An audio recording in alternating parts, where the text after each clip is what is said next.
ভারতীয় কট্টর হিন্দুত্ববাদী সংগঠন ইসকনকে প্রতিষ্ঠিত করার সব রকম আয়োজন করে গেছেন পতিত স্বৈরাচার শেখ হাসিনা।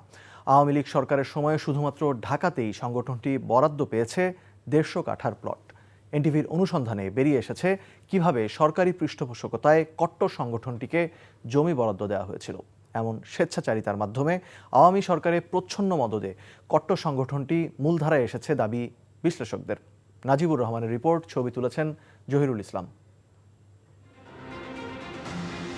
পূর্বাচল নতুন শহরের ২৬ নম্বর সেক্টরের প্রায় ১.৩৯ একরের বিশাল এই জমিটি নামমাত্র মূল্যে হিন্দুদের ধর্মীয় সংগঠন ইসকনকে বরাদ্দ দিয়ে গেছে তৎকালীন আওয়ামী লীগ সরকার।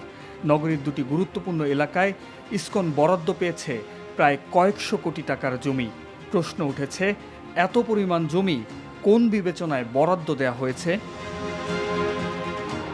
নাগরী ইউনিয়ন সহ প্রায় ৭টি গ্রামের হিন্দু সম্প্রদায়ের শত শত পরিবার দীর্ঘদিন এই অঞ্চলে বসবাস করছে।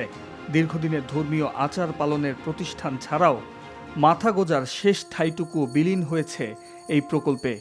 সনাতনী এই হিন্দু সম্প্রদায় বারবার আবেদন করেও বরাদ্দ পায়নি ধর্মীয় প্রতিষ্ঠানের জন্য কোনো সরকারি জমি। বড় বড় মন্ত্রী মিনিস্টার দিয়ে ফোন দেওয়া হয়তো আওয়ামী লীগের সময়, তখন মনে করেন যে আমরা পারি নাই, আমাকে কোনো লোক নাই, তখন ওরা আমরা এইভাবে বরাদ্দরা জোরবুত্ত নিয়ে গেছে। ইসকনের কোনো এখানে আমরা চাই না, ইসকন চাই না আমরা। তখন আপনার আওয়ামী লীগের কিছু প্রভাবশালী লোক ছিল যারা ওনাদের টাকা পয়সা খাওয়ায়া ইসকনের পক্ষে বেশিরভাগ কাজকর্মগুলো আগায় নেওয়ার চেষ্টা করছে ইসকন।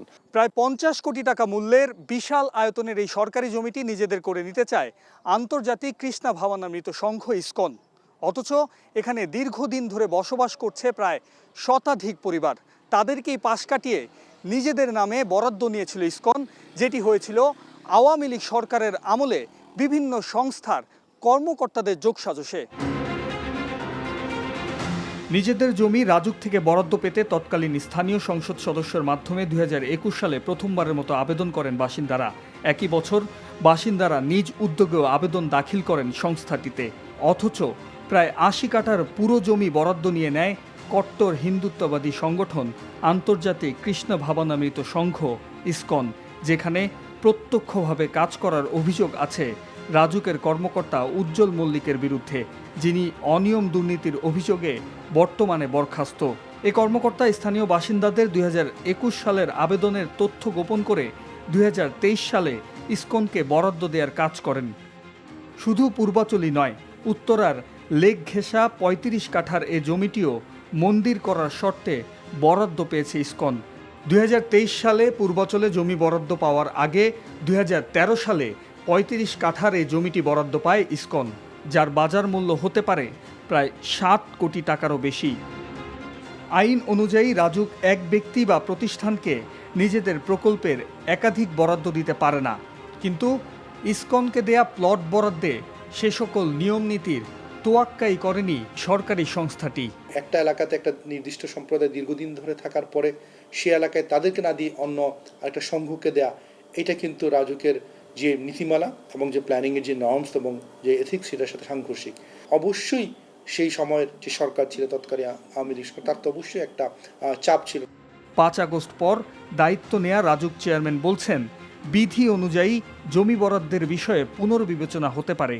এই প্রশ্নের জবাব সরাসরি আমার দেওয়ার জন্য কতটুকু বাস্তব, একজনকে একটা প্লট দেওয়া হয়েছে, আমি এটা আসলে ওইভাবে বলবো না যে এটা বাস্তব বা অবাস্তব। অনেক কিছুই অবাস্তব ছিল, আবার অনেক কিছু বাস্তব ছিল। কাজেই সেটা বিধি মোতাবেক আমরা এটা ব্যবস্থা নিচ্ছি। যা হয় সরকার সিদ্ধান্ত, আমরা আমাদের রিপোর্ট দিয়ে দেবো।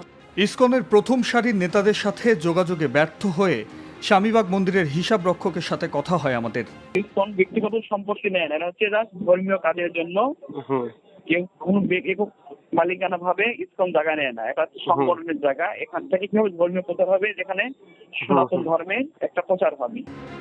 ১৯৭৮ সালে এদেশে কট্টরপন্থী ইসকনের কার্যক্রম শুরু হলেও ১৭ বছর আওয়ামী লীগ সরকারের সময়ে শক্তি সঞ্চার করে সংগঠনটি। সৌদি আরব, ইন্দোনেশিয়া সহ অনেক দেশে তাদের কার্যক্রম নিষিদ্ধ। বাংলাদেশে সাম্প্রতিক সময়ে বেশ কিছু ঘটনায় সমালোচিত হয় সংগঠনটি। Najibur Rahman, NTV news, Dhaka.